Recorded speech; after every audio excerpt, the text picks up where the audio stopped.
Hey everyone and welcome back to my channel. So in today's video I'm going to be talking through my favourite fantasy books and my favourite fantasy series of 2021. So it's the end of the year and I've been trying to plan out how I want to do my end of year content, so how I want to share all of my favourite books of 2021, because at the time that I'm filming this I have read over 100 books this year and I loved a lot of the books that I read this year. I was looking through how many books I'd given 5 stars and there were a lot of books to choose from, and so I was finding it really hard to narrow it down, and so I decided to do things a little bit different and split my favourite books of the year into a few different videos, so separate videos for different genres. And I thought I would start off by doing my favourite fantasy books and my favourite fantasy series. Yeah, I basically split this video into a few different sections, so I'm going to start by talking through my top 3 favourite series of the year, and these were series that I completed in 2021 and also started in 2021. Then there's also a few series that I started but haven't finished yet, and so I wanted to mention those books because I loved the first books in those series, or the first 2 books in those series in some cases, but I still need to complete the series, and so I don't feel like I can recommend the series as a whole yet because I don't know how they end. I feel like I've been rambling for a while, so I'm going to shut up and get right into the books. And the first series that I want to talk about is Mistborn by Sanderson. So the first book in the series is The Final Empire, and I know that this is a really popular series and a lot of people talk about it on BookTube, and I know that I've talked about this book a lot this year on my channel, but I wanted to mention it again because it is genuinely one of the best series that I have ever read. And I think that I put off reading this book for a really long time because I was a little bit intimidated by it. It's quite a thick series, it's quite long, and I knew that it would take me a while to get through, and I think I just had it in my head that the writing in this was going to be really dense, even though that wasn't the case at all. I actually think that this is a really good series to go into if you like reading YA fantasy and you're looking to move into adult, because I think that this series has been published as adult fantasy and as YA fantasy. For anyone who doesn't know, this series is set in a world where the Dark Lord won. So for the past 1,000 years this evil Lord Ruler has ruled this empire, and in this world there is this magic system called allomancy, which basically means that there are certain people in this world that can ingest metal and it gives them magical abilities. And that is one thing that I loved most about this series actually, was the magic system and how it felt very logical. The main plot of this is that you're following a group of allomancers led by a guy called Calcia, who is Mistborn, which means that he can ingest all of these different types of metals and get all of the abilities. And you have this student-teacher relationship because he recruits a young girl called Vin. He recruits a group of allomancers and together they are trying to overthrow this evil Lord Ruler. The world building in this is just so detailed and I loved all the characters. I loved that this made me cry at certain points throughout the series, and I loved that when I got to the end of this series, when I finished The Hero of Ages, everything clicked into place, and that is something that I love. I love it when I'm reading a book and something happens or something's revealed and it makes complete sense and it feels completely logical, and I think that this would be a really interesting series to reread at some point, because I feel like if I were to reread it then I would be able to see a lot more and I would be able to see all the breadcrumbs that were leading up to that ending. And I feel like I could easily ramble about this series for a really long time, so I'm not going to do that. But I think that if the plot for this interests you, I think that if you like fantasy in general and you haven't gave this series a go yet, then this would probably be top of my list of recommendations. The next series on my list is the Daevabad trilogy by S.A. Chakraborty. The first book in this series is The City of Brass, which follows a young woman called Nari who lives in Egypt, I think a couple of 100 years ago, and she works as a con artist, but she also has this healing ability. At the start of the first book she's performing this ceremony as part of a con when she accidentally summons this Jinn warrior who recognises that there's something not quite human about Nari, and so he sweeps her away on this journey to the city of Daevabad, which is the home of the Jinn. So you follow in the first book these two different perspectives. You follow Nari as she's on this journey to the City of Brass with this Djinn who is telling her all about the history of the Djinn, but then you also follow the Prince of Daevabad, and through his perspective you learn about their current day politics and all of these different Djinn families or factions, and how there's a lot of prejudice within this world against people who are half Djinn, and the story does develop a lot from there. But what I loved about this series was first of all the characters and the character development, and I loved the atmosphere and the setting. It was just so immersive and it was so well described, and I just felt like I had been transported there. From the second book onwards it does become a lot more political, and that's what I really liked because I love political fantasies. Yeah, there were so many moments throughout this series where I literally could feel my heart pounding because I was just so nervous about what was going to happen to these characters. This is one of those series where I read the first book and I immediately had to pick up the second book, and then I finished the second book and I immediately had to read the third book because I needed to know what was going to happen, and that doesn't happen to me that often, to be fair. It's not often where I'll read the first book in a series and I'll feel like I need to just drop everything to continue it. So yeah, I think if you're looking for a series like that, and especially if you like political fantasies, then I would definitely recommend this one. The next series on my list is the Winnowing Flame trilogy by Jen Williams. So this is an adult fantasy with a sci-fi twist, and it's set in this world where there's this city called Abora, and this city used to be ruled by this tree god. However, a few hundred years ago there was this war and this tree god died, and as a result of that, for several different reasons, the people of this city have started to become afflicted by this illness, and we're following a few different characters actually throughout this series. But one of the main characters is a guy called Tourmalin, and he decides to leave Abora because he doesn't want to sit around and wait to die. So he leaves to go and explore the world, and he ends up being hired as a bodyguard for this woman called Lady Vintage, who is a very eccentric scholar, and she is trying to uncover the mystery behind why certain things are happening in this world. The other main character that you're following is a witch called Noon, and she has this power that means that she can create this really powerful fire, and she and these other witches who share this power are being kept in this prison. What I really liked about this series was definitely the world building and how it was so clever.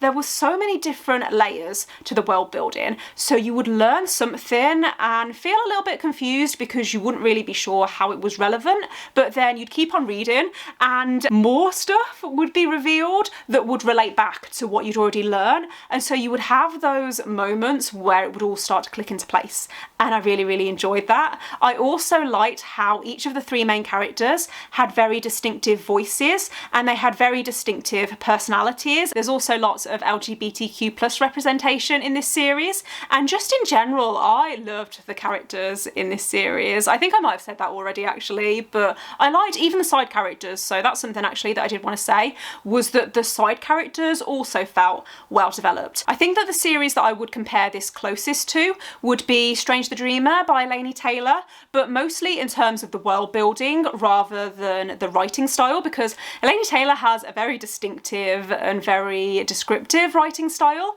and even though Jen Williams does have good writing, like I loved the atmosphere in the world, it's very different. But I do think that the world building is very similar, if that makes sense. Okay, so next I'm going to move on to some series that I haven't completed yet, either because the rest of the series isn't out or because I haven't got around to it yet, but I wanted to still mention these series and these books because I've enjoyed what I've read so far, and these are definitely series that I want to prioritise next year. The first series that I wanted to mention is the Greenbone Saga by Fonda Leigh. So I have read Jade City, the first book in this series, haven't read the rest yet because Jade War I haven't got around to yet, and then Jade Legacy literally came out I think last week. This series is set in a world where you have this city called Janloon, and there's this magical substance within this world called Jade, and there are certain people who can use Jade and it gives them superhuman powers. I've seen people compare this to The Godfather, but I've never watched The Godfather, and so I don't know how accurate that is,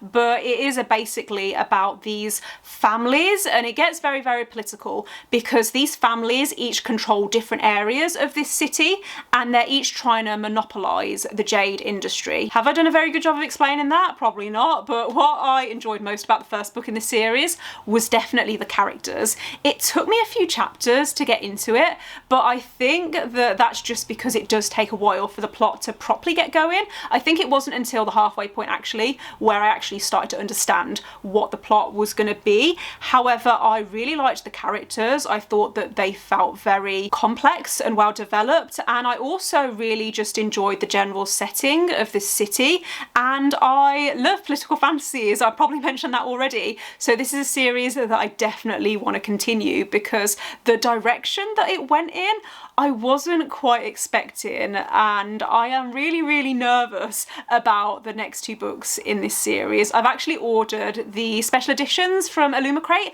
which I'm hoping are going to arrive in the next few weeks, so really, really excited. The next series on my list is the Alex Stern series by Leigh Bardugo. So there's only one book out in this series so far, and that is Ninth House, and I'm pretty sure that Ninth House came out in 2019, and we still don't know when the rest of the series is going to come out, so I don't know when I'm actually going to be able to continue this series, but I really enjoyed Ninth House. Ninth House follows a main character called Alex Stern, who's recruited to go to Yale University by this secret organisation that monitors these secret societies at Yale that can use different types of magic, and the reason that they hire Alex specifically is because she can see ghosts, and that is a very useful ability to have for monitoring these different secret societies. At the start of the book, a girl in the local town is found murdered, and Alex decides to investigate because she suspects that one of the secret societies at Yale might be responsible. I think this was one of the first dark academia books that I'd ever read, and I really, really loved the atmosphere. There's this split timeline, but also this dual perspective. So you follow Alex in the present day, but you also follow her mentor in the past. And so initially it was a little bit confusing, and I found myself getting quite lost. However, once it built up and the story really started to get going, I found that I couldn't put the book down because I needed to know what was going to happen with this mystery. I love a book that has a good mystery, and I thought that the mystery in this was done really, really well. I would recommend checking the trigger warnings if you are thinking of reading this, because it does get very dark in places, and there's one scene in particular that I think is going to be permanently burned into my brain. But otherwise, like I said, really enjoyed this first book, and I need the second book now. I love Leigh Bardugo's writing. I'm a big fan of the Grishaverse by Leigh Bardugo, which is very, very different to this, I should probably say. Like, I love Leigh Bardugo's writing, but the tone of these two series is completely different.